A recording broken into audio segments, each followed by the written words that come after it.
All right, we got some breaking news out of college football. Really, the release of the new AP poll top 25, and there has been a little bit of change in the top 10. Texas moving up one spot. Florida State drops to number 4, and then Dan Lanning's Oregon Ducks have moved into the top 10, up 3 spots at number 10. The rest of it remains largely unchanged, getting through 11 to 20. That's where we saw a lot of movement, including really 14 through 18 make a significant jump into the top 20. Alabama, despite bouncing back, getting a win against USF, drops 3 spots out of the top 10. In Colorado, its double overtime victory over in-state rival Colorado State. Coach Prime is 3-0. The schedule does get tougher for his Buffaloes, but they do drop 1 spot. And then rounding out the top 25, it is highlighted by 2 teams, really. Tennessee losing at Florida, down 12 spots to number 23. And then conversely, with Billy Napier's Gators into the top 25 by virtue of their victory at the Swamp over the Vols. All right, joined by college football analyst Brady Quinn to dissect and really just sort of evaluate what we're seeing here with the top 25. And let's start with Colorado. Again, a program you've been around the last few weeks. They get the win. It wasn't by the favorite 22 or 23 points, but they remain ranked and they remain undefeated for now. Look, they found different ways of winning each week, and that's a credit to Coach Prime, his players. This one was probably their sloppiest performance, I think, offensively. When you really look at it, the defense had to step up and make some plays early on. A lot closer game than a lot of the experts thought going into this one, but still were able to find a way of pulling out the win, despite the fact they lost maybe their best player in Travis Hunter. But Shedeur Sanders has been special. He'll always give them a shot. The reality is their biggest test comes next week now versus Oregon, where I would imagine they're going to be a pretty heavy double-digit underdog in that one. We'll see how they match up, but it's been a tremendous story so far, not just in college football, but I think sports in general. Going to Autzen certainly was tough, but we know that they've already been on the road, wins at TCU, but this is a different beast. You mentioned Travis Hunter, who took that big hit. He's injured, and Coach Prime saying a few weeks for his two-way start. How much of a miss will he be in them trying to be competitive against the Ducks? It's a big-time miss, in part because you take away one of the playmakers on offense, even though they do have a ton of playmakers. Isaiah Weaver in particular, who stands out. But you look at Travis Hunter as just a lockdown cornerback. I mean, he takes the ability away to just take someone or eliminate them from being able to be a target. So it changed the dynamics of their defense. I don't know that they're quite as skilled when he's not out there on the field on either side of the football. So you're going to have to look for Weaver. You're going to have to look for Horn Jr. You're going to have to look for some of the players that stepped up and played pretty big roles when they needed him to, in particular last night. Let's talk about both teams from the fallout of Florida and Tennessee. So which program do you want to highlight first? How well the Gators played, or how maybe poorly the Vols played?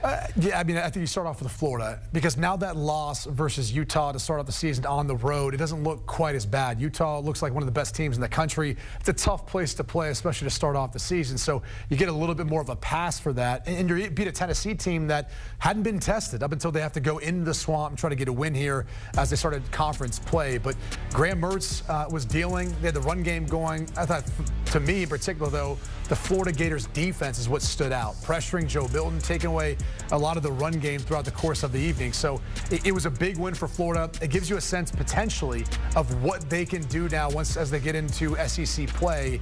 But on the flip side of this, for Tennessee, you have to kind of pick up the pieces. You know, I think you looked at potentially 2 teams, one maybe trying to climb up amongst the top in SEC East, and one that was on the way down. Now you're kind of going into it saying we still need to find a lot more out about both of these teams moving forward. We'll see how Tennessee handles the loss and how Florida handles the success moving forward.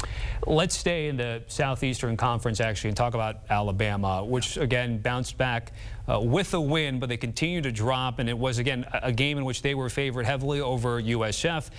Game also played well to the under. Issues at quarterback, Brady. Where are we at in terms of how you view the Crimson Tide at the moment? A lot of question marks right now, and really soul-searching, I think, for Nick Saban and his staff as they try to figure out this quarterback conundrum, if you will. I mean, if you look at Bama right now, they've scored a combined 31 points the past 2 weeks. I mean, put that in perspective, they're playing Ole Miss this week. Ole Miss hasn't scored less than 37 in any of their games this season. Now, Bama's played a tougher schedule, but now when we look at that Texas win, just a week ago. They didn't look quite as hot taking on Wyoming this past week. Maybe it's not quite as good, but they've got to figure out the quarterback situation. Jalen Miller obviously started the season. They felt like he left too many plays out there on the field versus Texas, even though he provides them that dynamic ability to run the football. You bring in Tyler Buckner. They felt like he might have a better grasp of the system. It didn't look that way based on how he looked versus USF. And then Ty Simpson comes in, who they feel like maybe needs some more development, but looked okay once he got his feet kind of, more planted in the ground and started working a little bit within the system. The hardest issue they've got right now is they have an offensive line issue. They have not been very good up front. Doesn't matter who's playing quarterback.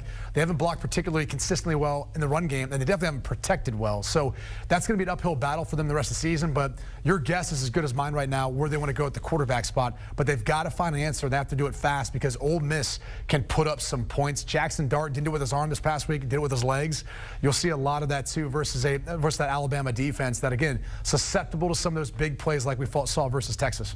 One of a handful of ranked matchups, and we'll dive into a few more in just a bit. But before we do, let's talk about what could have been a ranked matchup. Florida State and Clemson. Clemson just still on the outside looking in of the top 25, still garnering a lot of those votes. And so you have Florida State perhaps a look ahead. They didn't look overly impressive, so they dropped one spot. They're still, top 4, top 5. But Florida State at the moment still looking with Jordan Travis a contender in your eyes. Yeah, look, the reality is they got to win ACC opponent on the road. And as you kind of touched on, they go back-to-back weeks on the road. The second one of those two matchups is at Clemson.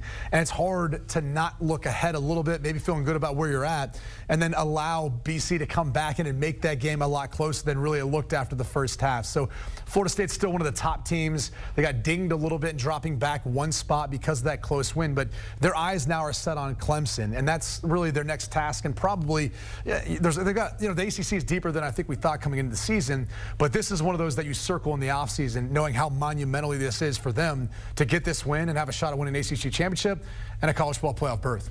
And lastly, before I let you go, I mentioned a handful of ranked matchups. The Pac-12 is performing well. We mentioned Colorado already. We get, UCLA and Utah as well. These are some of the notables we're talking about. We pretty much talked about every game except that one in the Pac-12 where Utah will be just under a touchdown favorite. Brady, what stands out to you about that top 25 matchup? I mean, look, Cam Rising hasn't even played yet. So will he be potentially back for this one? He has been practicing for Utah, but we've seen Nate Johnson, who looked phenomenal this past week. Granted, not the toughest opponent. Also, Bryce Barnes as well, kind of splitting time at quarterback. And then Dante Moore, the outstanding true freshman for UCLA, has been extremely efficient, dicing up secondaries. This is going to be one of those kind of Pac-12 South shaping matchups where we see the survival of the fittest. There's no more parity than in the Pac-12 right now. In particular, the Pac-12 South, the likes of Utah, UCLA, Colorado, USC. I mean, you've got a whole group and host of teams that could end up surviving to play the Pac-12 North winner when it's all said and done. But again, take your pick.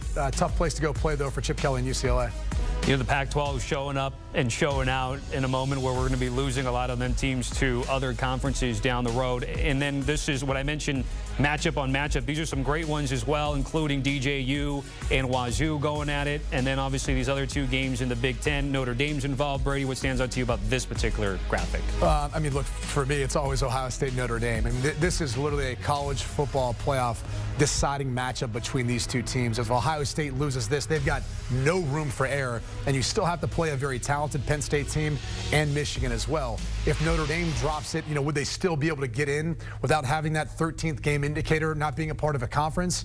So it's a huge tilt for either one of those teams, depending on who wins. And then you got to be excited about the whiteout this week, Penn State versus Iowa. Two ranked teams. That's going to be a tough matchup. Penn State looks to be that team that's looking to kind of break through, get over the hump of Michigan and Ohio State, who have been their nemesis or foes of the past few years. With Drew Aller at quarterback, the two-headed tandem of backs in the backfield, their offensive line is playing as good as they've played in a long time, and defensively, they have been lights out. It's kept them in football games.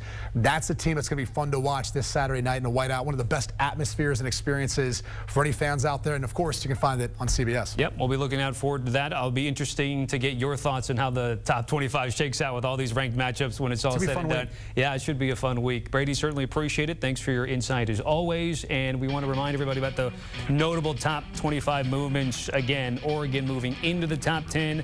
Bama, despite winning at USF, moves down 3 spots. And, of course, the biggest faller, the Vols of Tennessee, coming in ranked 11th to the Swamp, losing to the Gators, and now coming in still in the top 25, but at 23 overall.